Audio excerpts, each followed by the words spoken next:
হোলিকা দহন লীলার কাহিনী শুরু হয় অসুররাজ হিরণ্যকশিপুকে দিয়ে। কঠোর তপস্যা করে তিনি এমন বর লাভ করেছিলেন যে প্রায় অমর হয়ে ওঠেন এবং নিজের শক্তিতে অহংকারে অন্ধ হয়ে সকলকে নিজেকে ঈশ্বর রূপে পূজা করতে আদেশ দেন। কিন্তু তাঁরই পুত্র প্রহ্লাদ ছিলেন ভগবান বিষ্ণুর অটুট ভক্ত। পিতার ভয়ঙ্কর রোষ, শাস্তি ও হুমকিও প্রহ্লাদের বিশ্বাসকে টলাতে পারেনি। বারবার নানা উপায়ে প্রহ্লাদকে হত্যা করার চেষ্টা করা হয়, কিন্তু প্রতিবারই ঈশ্বরের কৃপায় তিনি রক্ষা পান। শেষমেশ হিরণ্যকশিপু তাঁর বোন হোলিকাকে ডেকে আনেন, যার আগুনে না পোড়ার বর ছিল।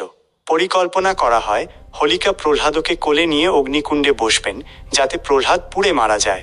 কিন্তু প্রহ্লাদ নির্ভয়ে বিষ্ণুর নাম জপ করতে থাকেন। আগুন জ্বলে ওঠে, শিখা আকাশ ছুঁয়ে যায়, আর তখনই ঘটে অলৌকিক ঘটনা। হোলিকা দগ্ধ হয়ে ভস্ম হয়ে যান, আর প্রহ্লাদ অক্ষত অবস্থায় আগুন থেকে বেরিয়ে আসেন। এই লীলা আমাদের মনে করিয়ে দেয় যে সত্য ও ভক্তির শক্তির কাছে অন্যায় ও অহংকার কখনো টিকতে পারে না।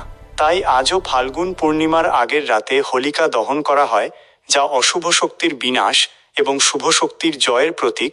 আর পরদিন আনন্দে উদযাপিত হয় রঙের উৎসব হোলি। এমনই আরও পৌরাণিক ও ভক্তিমূলক কাহিনী শুনতে আমাদের চ্যানেলটি লাইক, শেয়ার এবং সাবস্ক্রাইব করতে ভুলবেন না।